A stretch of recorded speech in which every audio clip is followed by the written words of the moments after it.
Morning বন্ধুরা, এটা কি দেখে বুঝতে পারছো? আশা করি তোমরা বুঝতে পারছো যারা যারা খাও। এটা হচ্ছে শুটকি মাছ। শুটকি মাছ আজকে আমি বানাবো। কি করে বানাবো না বানাবো সবই তোমাদেরকে আমি দেখাবো। দেখো, এটা হচ্ছে শুটকি মাছ, এখনো পর্যন্ত আমি খুলিনি। তারপরে এরা খাও। এটা হচ্ছে শুটকি মাছ। শুটকি মাছ আজকে আমি বানাবো। কি করে বানাবো না বানাবো সবই তোমাদেরকে আমি দেখাবো। দেখো, এটা হচ্ছে শুটকি মাছ, এখনো পর্যন্ত আমি খুলিনি।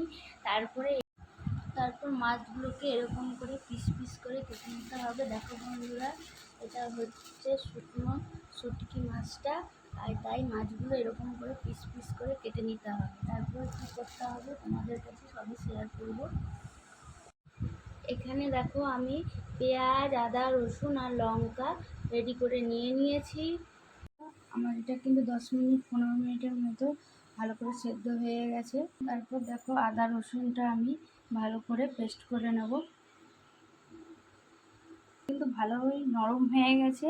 এরপর আমি এই জলটা ভালো করে ফেলে নিয়ে আবার আমি ঠান্ডা জলে ভালো করে ধুয়ে নেবো মাছগুলোকে। দেখো, ঠান্ডা জলে আমি মাছগুলোকে আবার ভালো করে, দেখো ভালোই কিন্তু নরম হয়ে গেছে। ভালো করে নরম না হলে মুখে পড়লে পরে গন্ধ লাগবে, তাই আমি এটাকে আবার একটু ঠান্ডা জলে ভালো করে ধুয়ে নিচ্ছি। এরপর তোমরা এটাকে থেতেও করে নিতে পারো বা মিক্সিতে পিষাতে পারো। দেখো বন্ধুরা, এত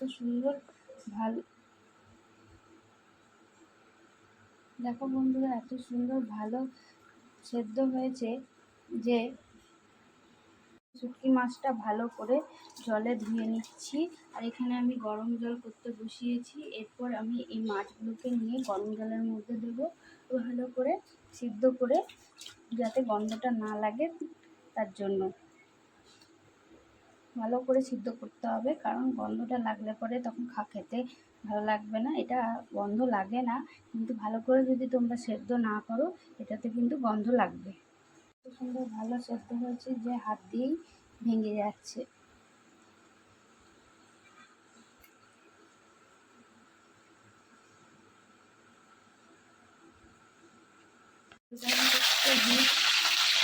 রসুন আর এই মাছগুলো ভেজে নেব।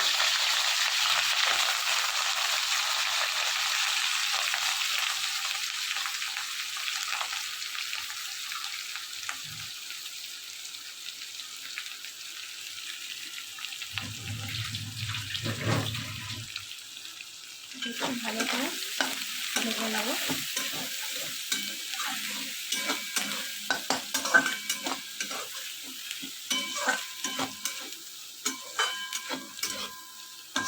একটু রান্না করতে গিয়ে একটু গন্ধ লাগবে, জাস্ট একটু অসাধারণ লাগে। তোমরা সবাই ট্রাই করতে পারো, আমি বলছি ভালোই লাগবে।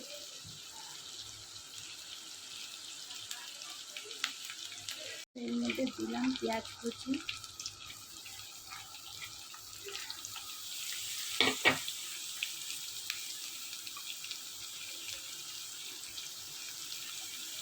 এটাকে ভালো করে ভেজে নিয়ে আর দিলাম টমাটো। একটু ভালো করে পেঁয়াজগুলো ভাজি।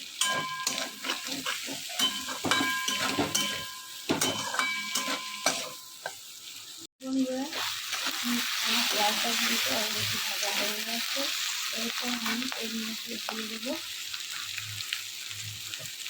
আদা রসুন পেস্ট আর লঙ্কা পেস্ট। এরপর আবার আমি এটাকে ভালো করে কষাবো। হলুদ আর নুন দিলাম, লঙ্কা গুঁড়ো। এটাকে ভালো করে কষাবো।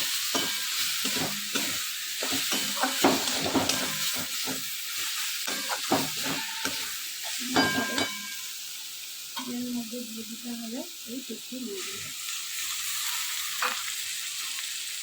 মাছগুলো। এটাকে একদম জব্বর করে কষাতে হবে।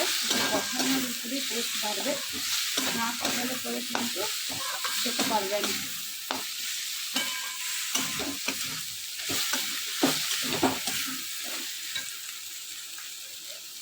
বন্ধুরা, আমার শুটকি মাছ রেডি।